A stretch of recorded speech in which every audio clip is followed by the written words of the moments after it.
All right. Happy Sabbath. Happy Sabbath, everybody. Today is January 13, 2024. And we're still doing our biblical foods study. Eventually I'm going to interrupt this biblical food study and go back to just finishing one more chapter of Hebrews. I just got to finish Hebrews. It's been so long, but I have one more chapter. It shouldn't be that long. But, this part is very interesting to me, such that, we just got to finish this portion of the study that we're doing. All right? Okay. All right. The biblical foods. All right. Let me go to...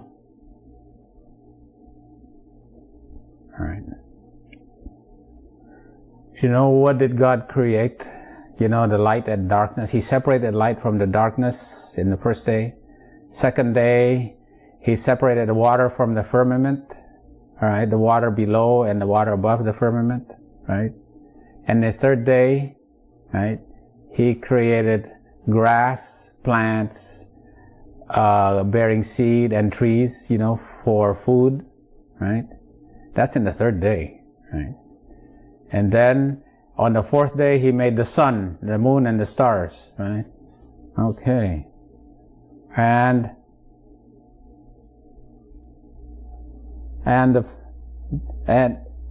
all the animals, He created all the animals. So they, even before they were created, the food was there for them, right? And then on the sixth day, He created the big animals and also man, right? And then He gave them the food, right? And the food was for humans what were the food for humans? The seed-bearing herbs, which is grain, right?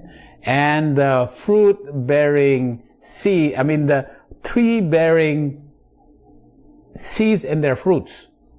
The biblical terminology is sometimes making you a little confused, but it was basically grains, nuts, and fruits, right? That's for the humans, right? But for the animals, or what? It's the grass, right? It's grass for animals. So God already had, it's already planned. Your food is already prepared for you. This is what you eat. Right? It was made already for you even before they, animals and humans were created. Okay, all right. And after sin, all right. After sin, what was given for humans? Because before sin, it was fruits, grains, and nuts. And after sin, what was given? So it's the vegetables, right? The vegetables, right? It's the herbs. It's the food that was initially for the animals.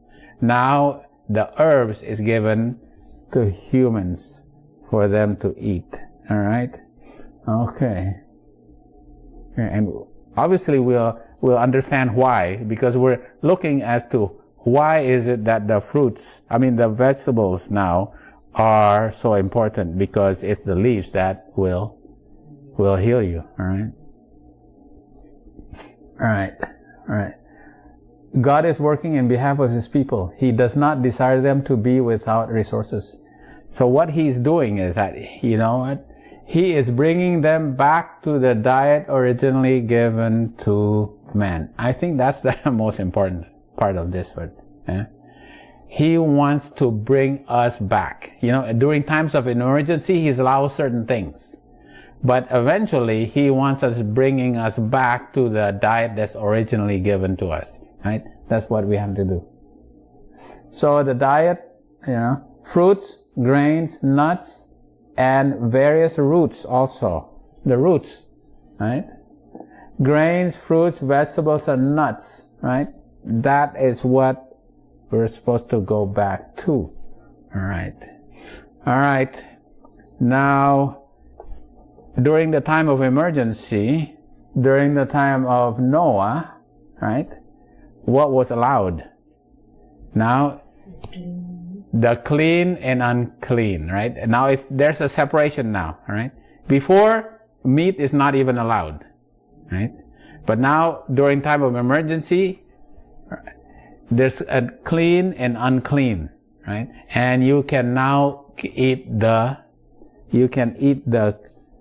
clean meats, all right? Okay.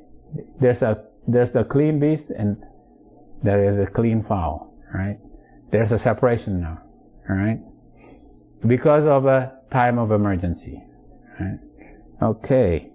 This is the part that I added now, all right?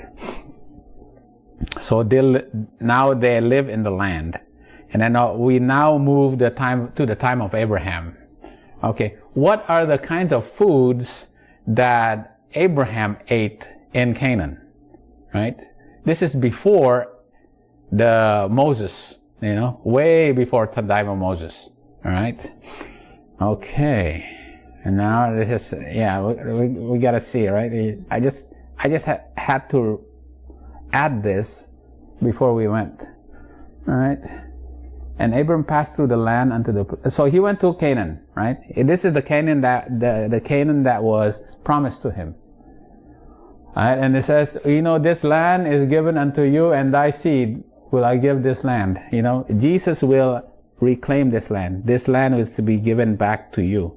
But this land is an inheritance not only for you, but also for your seed, all right? And your posterity. All right. And what kind of land is it? All right.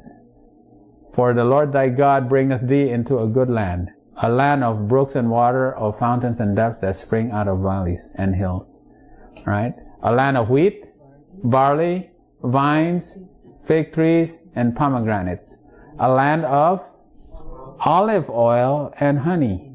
A land wherein thou shalt eat bread without scarceness. Okay, all right. Now, what additional food do you see here that is added to their food? This different than just simply clean and unclean.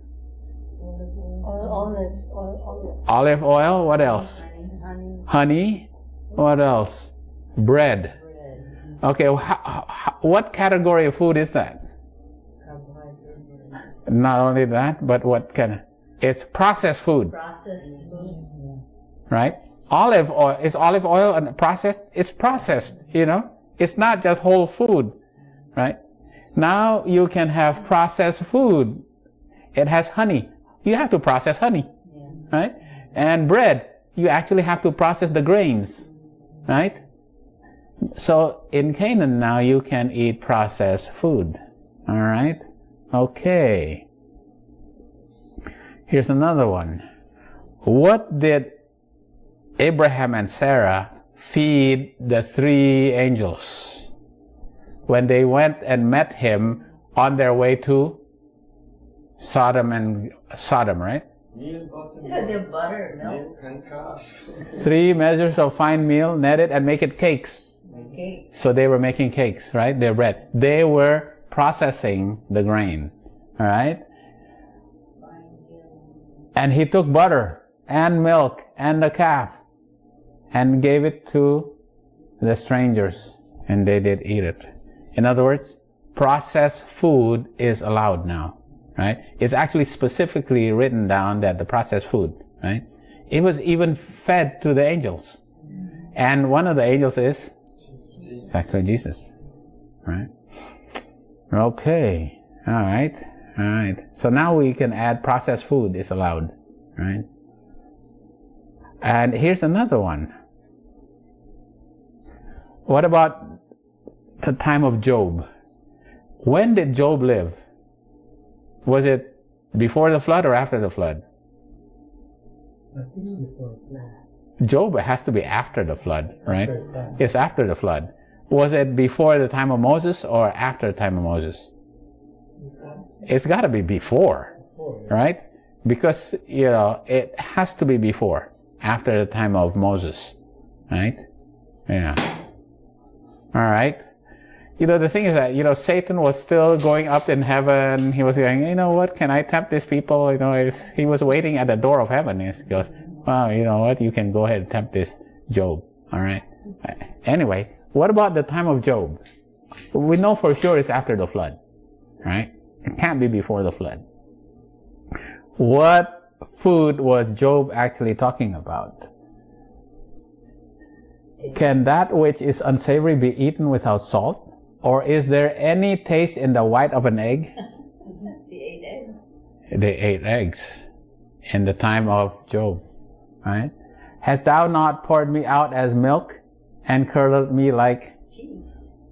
They ate cheese.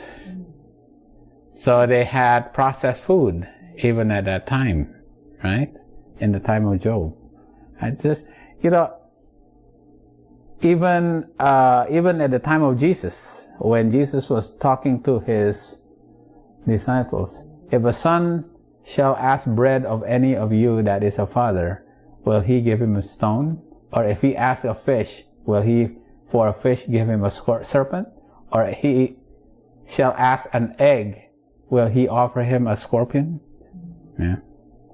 So you see that eggs, milk, cheese, butter, processed food, grains, olive oil, were allowed, right? Because of what they were fed with. See, that is the thing is, these are the things that there are good things, there are better things, and then there are bad things, right? So you have to have a certain thing that you have to choose. There are things that you can choose good. At least it's better than the bad, but there are actually better things that you can choose, right? So it's a matter of health reform that is progressive, right? But Jesus wants us to eventually go back to the original diet, right? Okay. Right, where are we at now? Okay. Now I'll go to, right? And obviously now we go to the time of Moses, right? And the pot of manna. The pot of manna symbolizes what is an upgrade to the law, right? Upgrade to the law. Because the pot of manna says, no, you know what? Now that you have manna, can you even have quail? No, you can't even have quail. And quail is actually considered a clean meat, right? So the pot of manna is actually an upgrade. The pot of manna says not even clean meat, right? Not even clean meat should be considered for food, right? Because that was what they were not allowed to. Even fish, right? Even fish, because they wanted their fish with garlic and leeks and onions, right?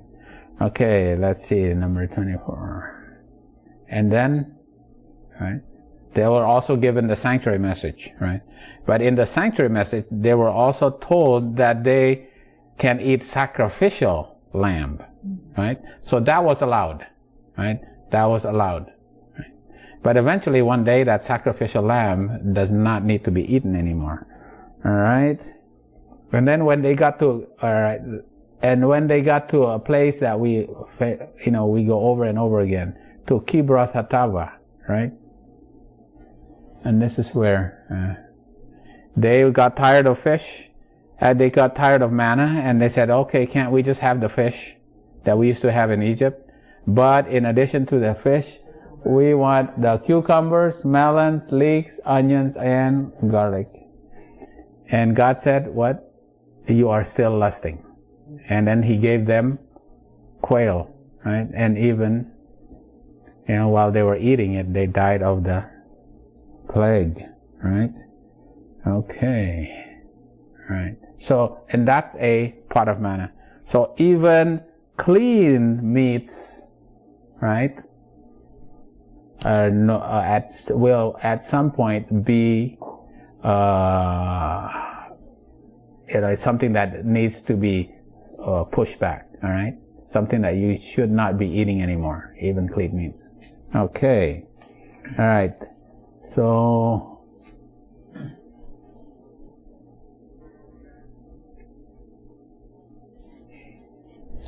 all right. All right. So this is where we were. Okay. All right. Because if you were still eating the clean meats at the time of Kibor Hatava before you enter into Canaan, right? Yeah, you are still lusting for the flesh pots of Egypt, right? So now we will go to the part. All right. Where Ellen White says, right? Yeah. At some point, there will come, I wish to say that when the time comes that it is no longer safe to use milk, cream, butter, and eggs. Remember in the time of Abraham in Canaan, and also the time of Job, it's allowed. No extremes in health reform are to be advocated. The question of using milk and butter and eggs will work out its own problem. At present, we have no burden on this line. Let your moderation be known unto all men. Right? It's okay even at the time of Ellen White, but he says eventually it will have to be done away with. Right? Let the diet reform be progressive. The time will soon come when there will be no safety in using eggs, milk, cream, or butter, because disease in the animals is increasing in proportion to the increase of wickedness among men. Because men have become so wicked that the animals are also cursed. Right? Wow. They're cruel. They're cruel to the animals. These animals are kept in cages inside the sea and farmed, and these animals become deformed. You look at the documentary of how these fishes become all deformed, because of because of the cruelty of man, right? And becoming sick. And that's what they're feeding the people, right? The time is near when the iniquity of the fallen race, the whole animal creation, will groan under the diseases that curse our earth, right? So at one point, it was okay to eat fish, milk and eggs and cheese. But there will come a time when it is no longer healthy or no longer safe, right? We have to avoid it. Okay, so let's make a summary, a revised summary, right? In the Garden of Eden, right, there's no death, right? And the food was fruits, nuts, and grains. And then came sin, right? And that's when the leaves and the vegetables were added, right? And meat is not allowed, right? Still not allowed even at time. Until there came a time of emergency during the time of flood. And there's a division where now it is allowed to have clean versus unclean, right? You have to your only clean meat is allowed, right? There's no death there. There's no flesh, but you're allowed to have a flesh offering, right? But then there is a division, right? You are not allowed to eat unclean flesh, but you are allowed to eat the clean flesh, right? And now we go to the time in Canaan, at the time of Abraham. Now this is the part that I added, okay? You can also have animal products. Animal products is like milk, cheese, right? Even egg, butter, right? And even processed food, olive oil, bread, right? Yeah. And so that is actually allowed, right? And then they went to Egypt, and then they needed to go to Canaan, but they had to have a health reformation, and that health reformation is symbolized in the golden pot of manna, right? The golden pot of manna basically says that, before you get to Canaan, you actually have to give up the even clean flesh, right? And also, they were also given the sanctuary message. But the sanctuary message actually allowed them for them to eat the sacrificed animals, right? Because that pointed to the death of Jesus on the cross, right? Okay. But the golden pot of manna also tells them that they are not, right? They are not to eat even clean flesh. But the flesh offering is still allowed because Jesus has not died yet, right? Jesus has not died yet. Right? So at one point, this is actually pointing to the future of what is going to happen with health reformation, right? Then Jesus says, you know what? I'm giving you this bread and this wine because it is a new covenant. In the old covenant, you can eat the flesh offering, right?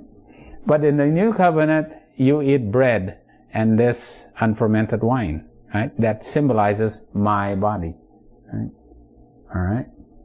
And then when he died on the cross, there's no more flesh offerings, right? No more flesh offerings, okay?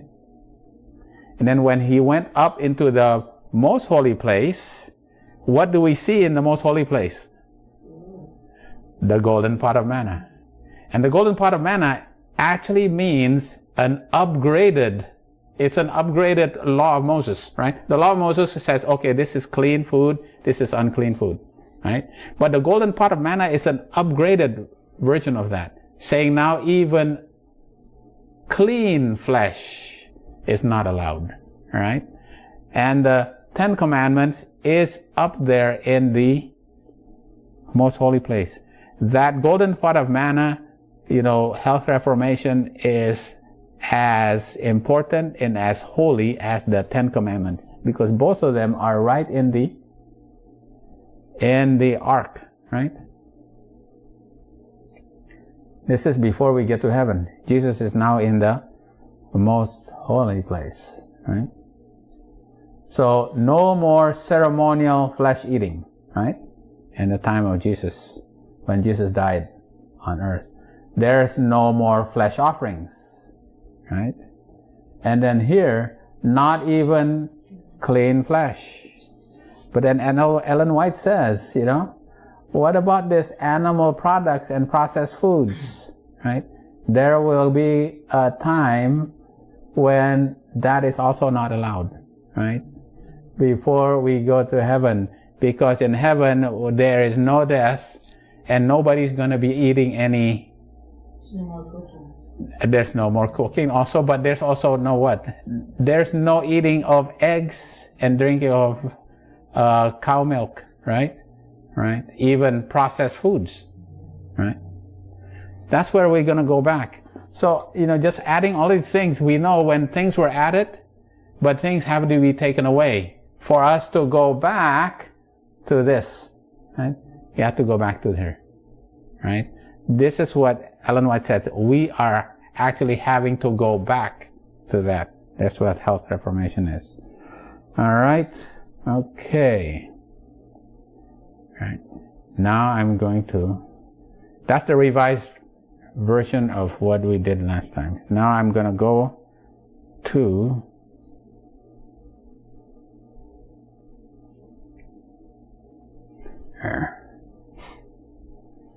okay, going back to Kibroth Hatava, right? What they wanted was fish, right?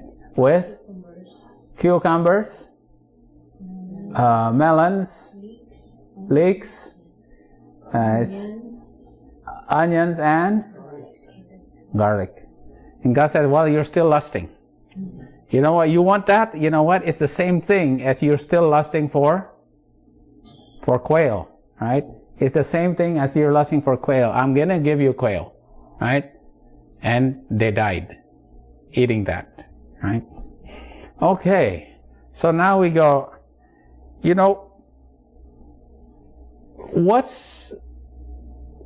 how would you actually, put this into a category and see how they differ and why one is good and the other is not good? Okay. I divide it into two categories here. Here are the plant foods, right, versus the fish and the quail, right? The plant foods versus the fish and the quail. But I specifically chose the leeks, onions, and garlic, right?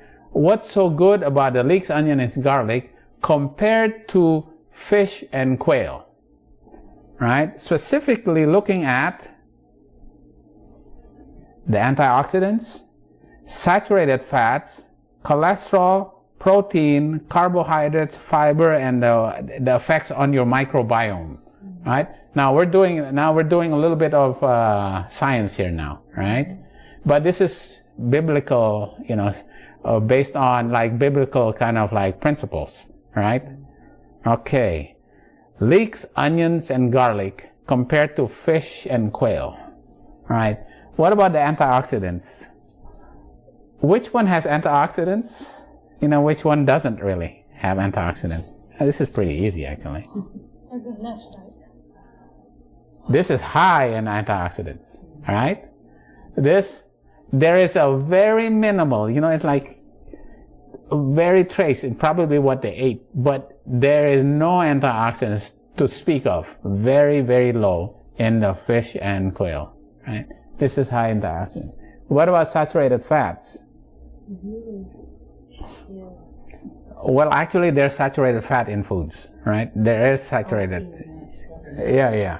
Right. There are some saturated fats in foods, but the highest saturated fats in food is where?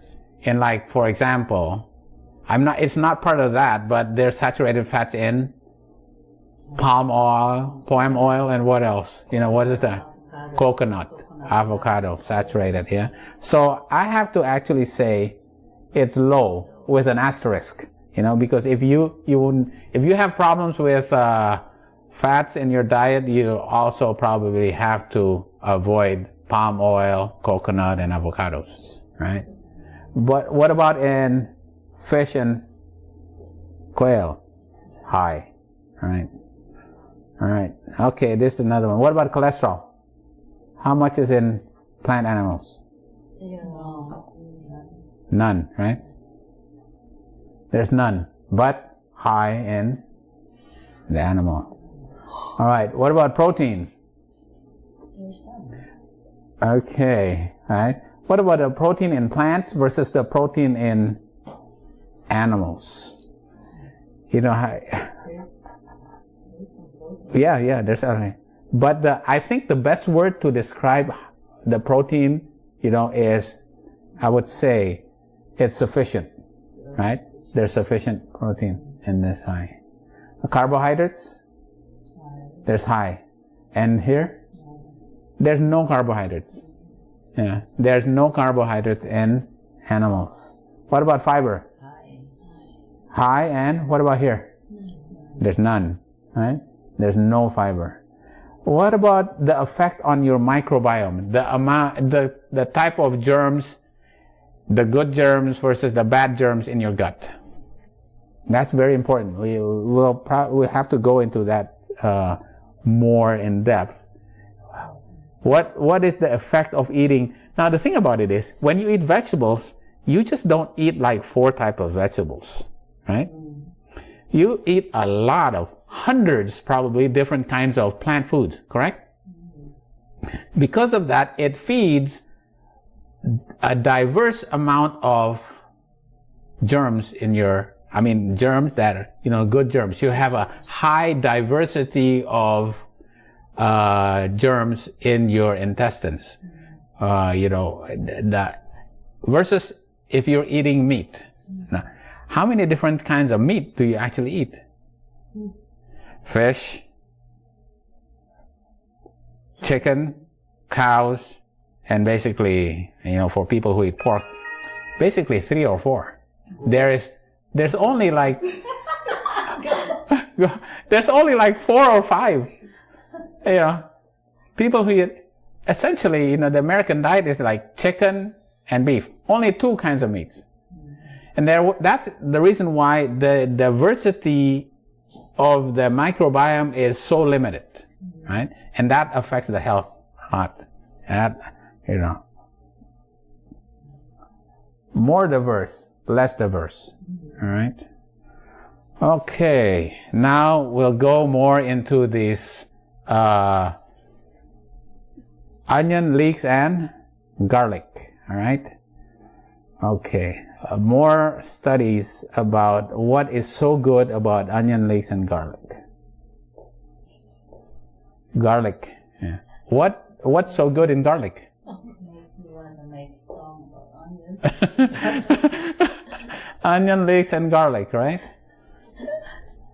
Garlic is a polyphenolic, organosulfur-enriched nutraceutical spice consumed since ancient times. Garlic and its secondary metabolites have shown excellent health-promoting and disease-preventing effects on many human diseases. Right?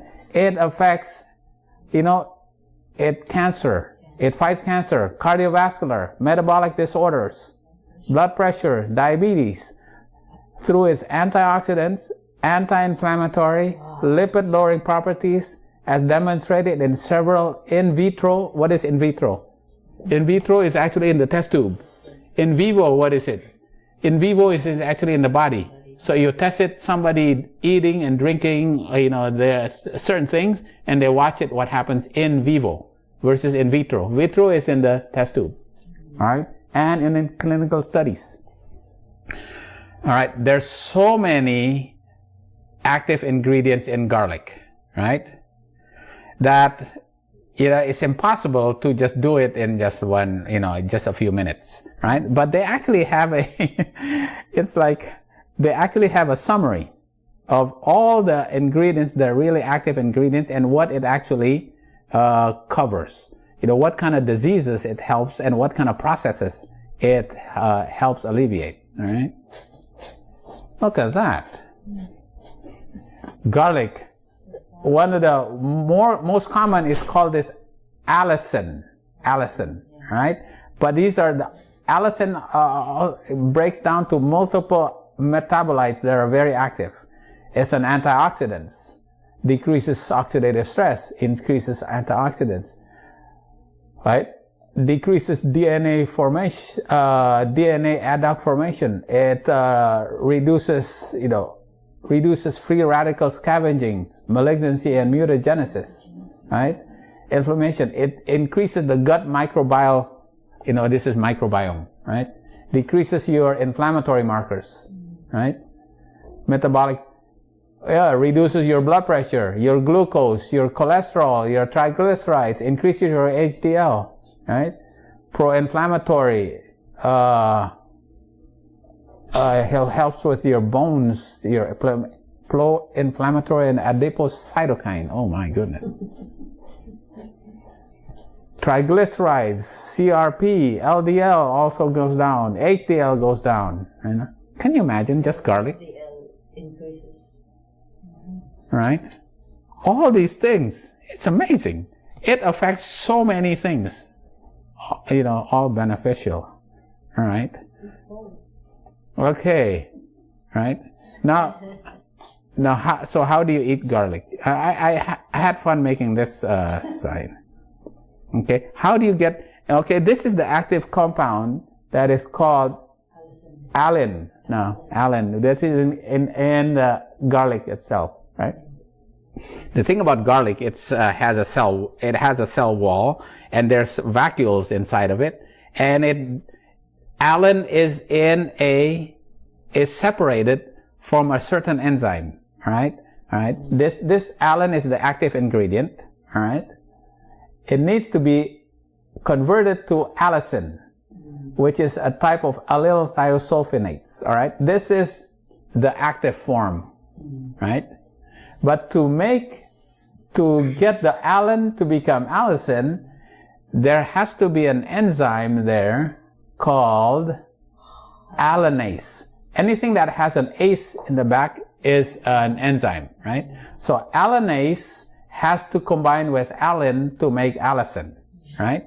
The problem is that allen is in one compartment and allanase is in another compartment, right? They're not combined inside an intact garlic, right?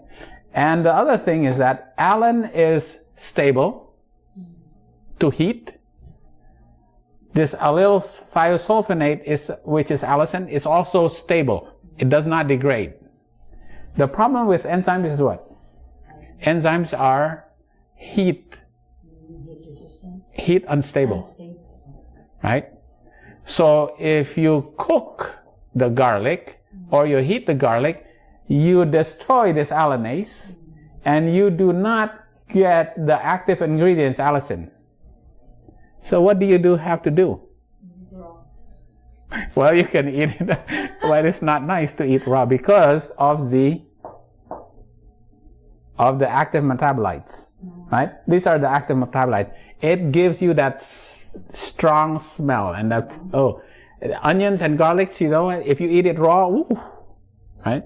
And they believe this must be some sort of defense mechanism, right? Because if animals want to eat this garlic or onion, they chew into it, ooh, that bad smell, it becomes a repellent.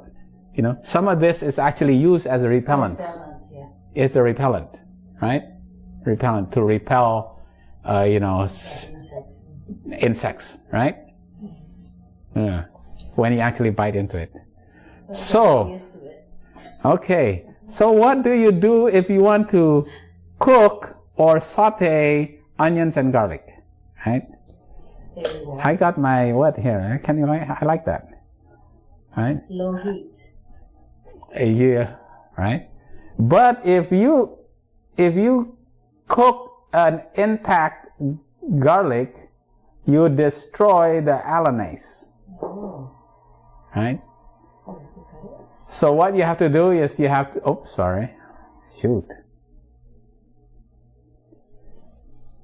you have to crush it, right? You have to crush it. Okay. Right.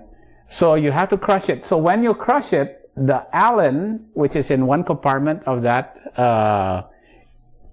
can combine with the allanase to make allicin, right?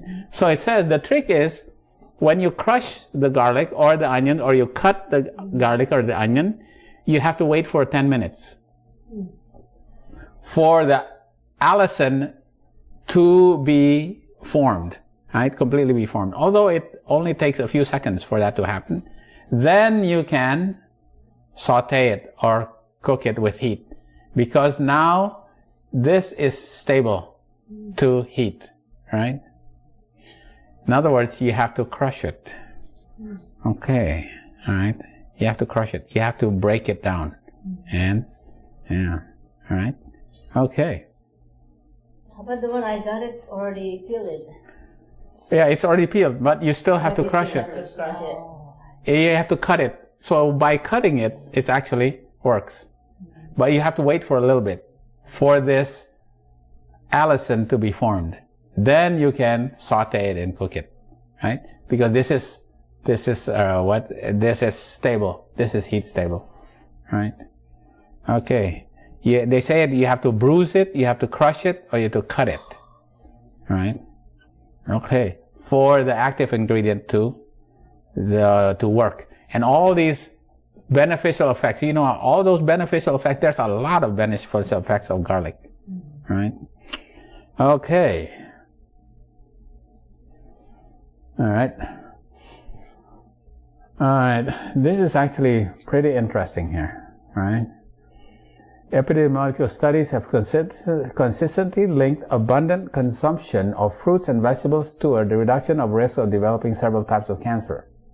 In most cases, however, the identification of specific fruits and vegetables that are responsible for these effects is still lacking, retarding the implementation of an effective diet-based chemopreventive. This chemopreventive, right, to prevent cancer.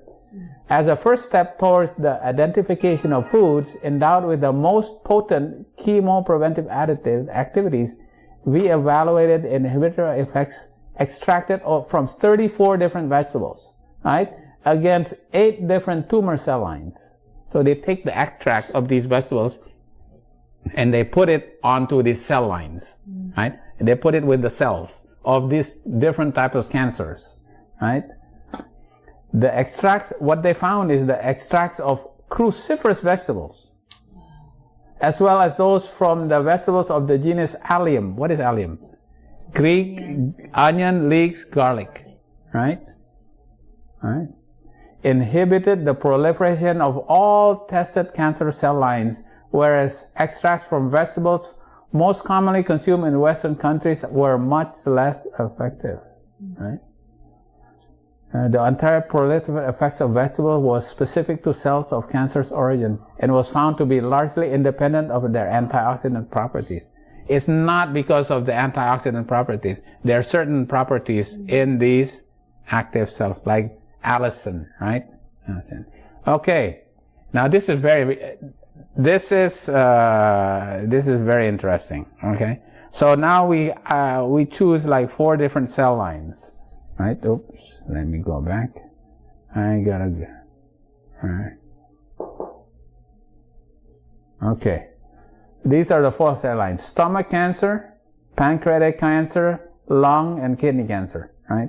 These cells. And then they put the extract of all these vegetables. Right? And the one that reduces the most, right? Right? You see, it will reduce the most. Right? The cells will become reduced. Here, the cells become reduced. Which vegetables reduces the most? And then we see it's in the allicin group. It's in the leeks, onions, garlic, and yellow. All right. Now I'm going to put it up. I'm going to put it for stomach. It's all the way down here. It completely wipes out the cells. Yellow onion, green onion, leek, garlic is the strongest. Right? All the way down here for stomach cancer. What about pancreatic cancer? It's all the way down here. It really wipes out these cells, the cancer cells. What about lung cancer? Yellow onions, not as, but still. Green onion, leek, and garlics. And all the way down here. These are the best. Look at it all the way down here. You know, yellow onion not as good for kidney cancer, but green onion, garlic, leeks works very good. It reduces. This is the 50% line. You know, anything that reduces less than 50 is considered very good. Right? What about the cruciferous vegetables? Right? Now I have the cruciferous vegetables here, and there's like 8 different cruciferous vegetables. Right? They're all in this line, on this side, right? Look at the more powerful. Brussels sprouts, cauliflower, curly cabbage, Brussels sprouts, you know? And then kale, right? Bok choy is not as good, right? Although it's still pretty good. Now look at for pancreatic cancer. It's more towards this side. Bok choy, not as good, right? All right. Or what about lung cancer? Look at all the cruciferous vegetables. All have very active, right? Kidney cancer, right? Very active down here, right? The cruciferous vegetables. But the onions, leeks, and garlics, the kind of vegetables, onion, leeks, and garlics, very, very high activity against cancer lines. Now, what would you say is the most popular vegetable in the American diet? Lettuce. Yeah, if you were to have a hamburger, what would you put on it? And they say, oh, I'm going to have my vegetables on my hamburger. What would you put on it? It's just lettuce. Lettuce and? Onions. Lettuce and tomato, I would say, right? Tomato. Lettuce and tomato. Okay. All right. Where's lettuce and tomato? Up here. Tomato really has no effect, right? This is the control. It's not very good against cancer, right? Here's lettuce, right? Here's lettuce and tomato, right? And pancreatic cancer, lung cancer, lettuce. Here's tomato. Here's lettuce. Still, right? Lettuce and tomato against kidney cancer, it's really no effect, right? Okay. Now look at breast cancer, prostate cancer, medulloblastoma, brain cancer, glioblastoma, tumor of the brain, right? Let's see. Oh shoot, I should have not put that there. Anyway, I'll do it for the next time I give this presentation. Right? Look at leeks, onions. It really works. Breast cancer, right? Garlic is number one. Leeks, green onion, right? Even yellow onion. So it works very good, right? Prostate cancer. Look at that. Works very, And then here, brain cancer. The type of brain cancer is glioblastoma, right? What about the green leafy cruciferous vegetables? Still pretty good, although bok choy not too good. All right. Here, still pretty good. Bok choy, we like bok choy, but bok choy, even though it does have it, it's not as good as the others, like kale, especially broccoli, cauliflower. Actually, it's so mild. It doesn't have a strong taste as those other cruciferous vegetables. Yeah, these cruciferous vegetables are very good. Yeah, but even better is the leeks, onions, and garlics. You see them. It's all the way down to the right side here. Right? But that means all the way to the right side. This is how much left over the cancer cells. This is how much left after you give the cancer cells. There's no more cancer cells. It just kills it. Yeah. It's all the way down here, right? There's no more cancer cells, right? Right. Leeks, onions, and garlics, and it's And then what about brain cancers? Bok choy not too good. Here, even bok choy. Yeah. Anyway, the bok choy for some reason is an outlier compared to the other cruciferous vegetables. What about tomatoes and lettuce? Tomatoes and lettuce is right up, not too good, right, against breast cancer. Tomatoes and lettuce against prostate cancer, right? Tomatoes and lettuce, right? So just looking at this, right?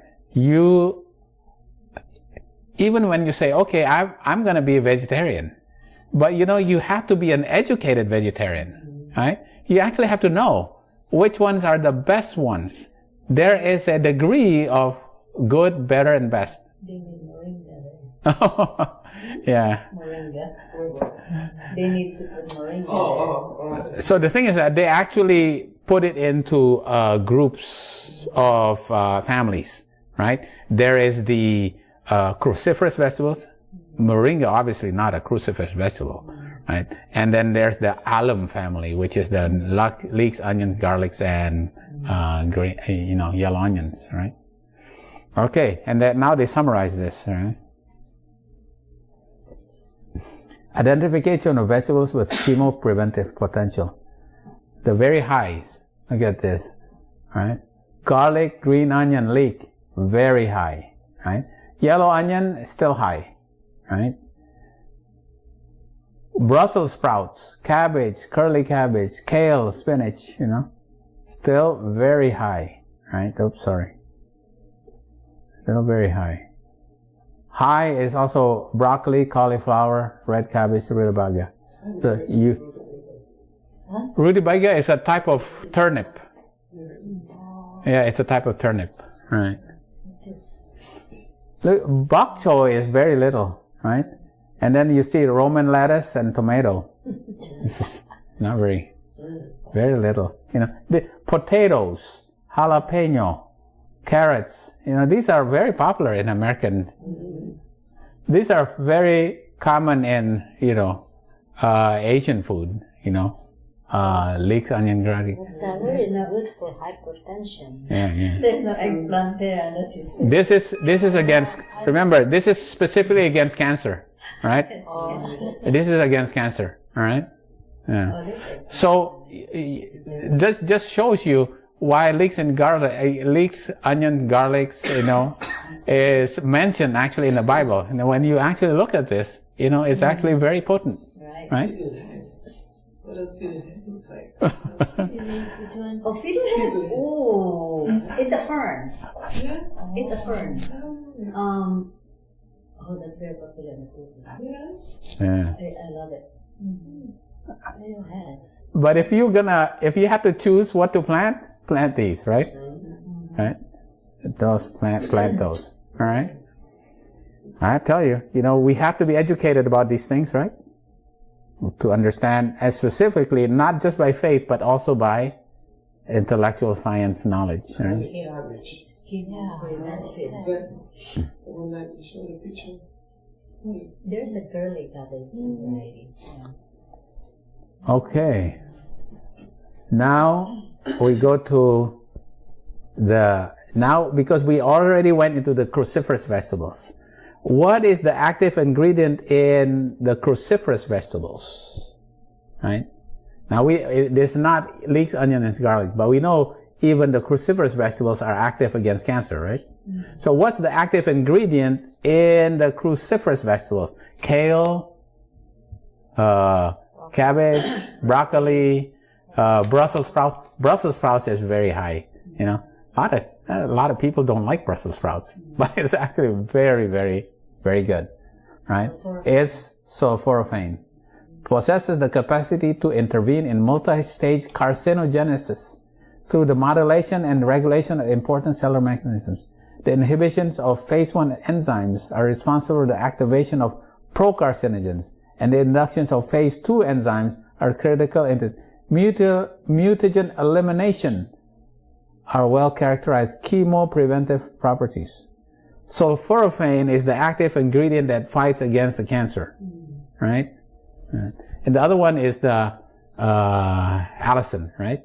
Yeah. So this is the things that right? We have to put a name to the drug that's working in the kale and broccoli, right? It's sulforaphane, all right? Okay. And look at sulforaphane. I just here's sulforaphane. Cell cycle arrest, right? Apoptosis, right? Apoptosis. Apoptosis is what? It causes death to the cells, to the cancer cells. Sulforaphane, right? I'm just putting it here. It's just because, it's not just, we have to exactly know, there is a mechanism, and it has been proven that sulforaphane fights against cancer. It prevents cancer and also can help, in treating some cancers. All right? Okay. And the cruciferous vegetables, the most popular one that I always choose to illustrate is broccoli. Broccoli, right? What's actually in broccoli? The active ingredient in broccoli is glucoraphanin, right? Glucoraphanin, sulforaphane is actually not in the broccoli itself yet, right? Glucoraphanin, and that's the chemical structure here, right, has to be converted to sulforaphane first by the enzyme called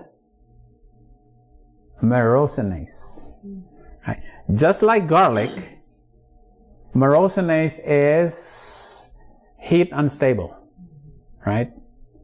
But to get glucoraphanin and myrosinase, which is in the garlic, all right? It's in the garlic, but it's in separate compartments. You have to break it and chop it, right? You have to let it sit, right, before it becomes sulforaphane.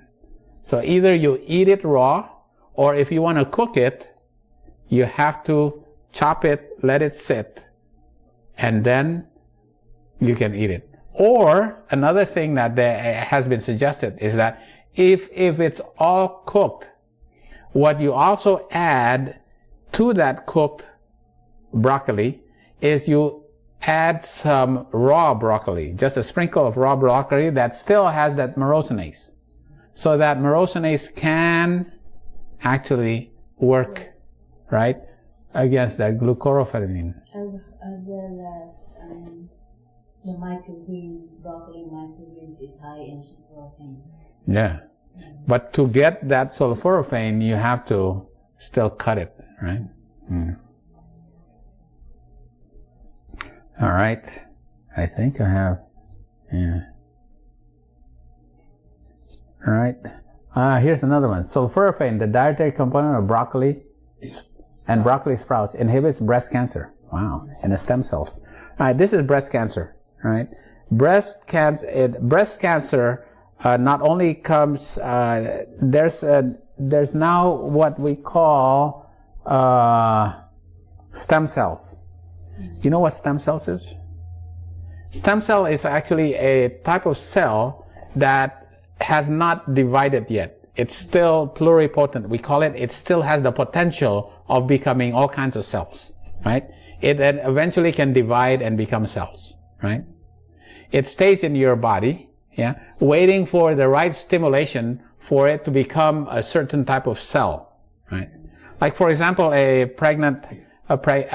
female, right? In the breast of the female are stem cells, right?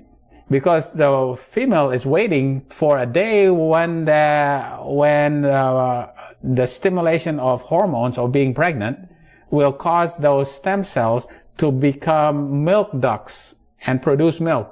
So the stem cells can actually get a certain type of role, right? It's just waiting. It's just waiting there.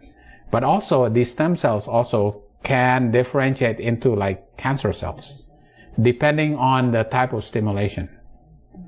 All right. So they said this is the reason why people who have killed all their cancer cells still get it 20 or 30 years later. Why?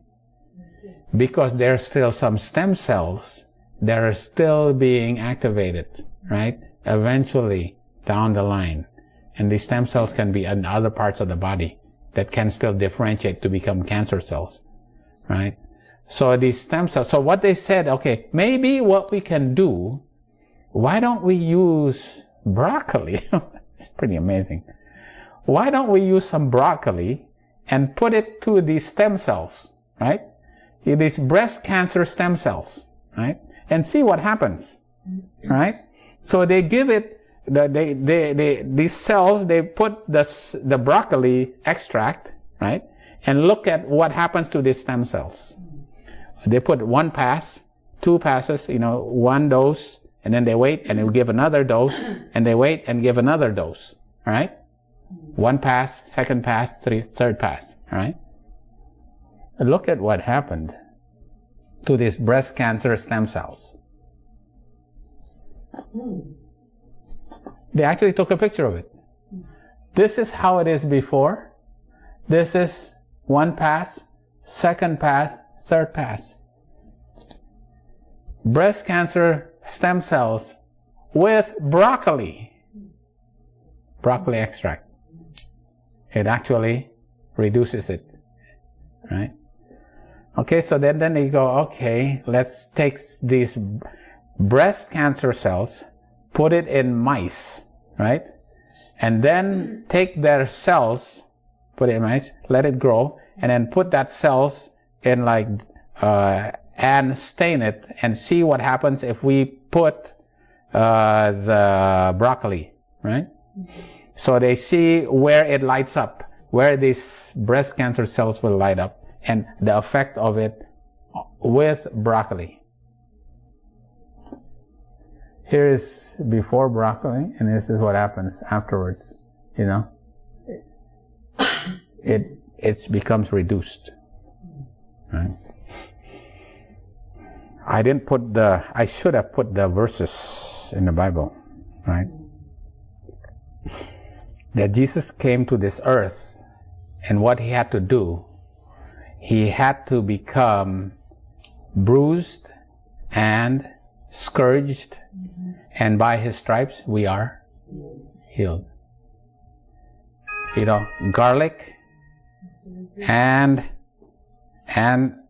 onions and and broccoli has to be bruised, cut, and used. Cabbage, when you using it for inflammation, you bruise it. Yeah, you have to bruise it. Hold it there for a couple of hours. Mm-hmm. Yeah. Right. Plus the inside probably chew it. Right. And it is stomach also, the juice. And then when Jesus, in the middle of the 70th week, right? Jesus had to come and he had to be cut off, right? He had to be sacrificed, cut off. Like the broccoli has to be cut. The olives have to be crushed and bruised, right? I mean, not the olives, and the onions and garlics have to be cut and bruised. All this is a symbol of how we are healed, right? Pretty amazing, what we can learn from these plants, right? And why garlic, leeks, and onions are actually mentioned in the book of Numbers, right? Okay, and that is a more sure word of prophecy. Oh, it works.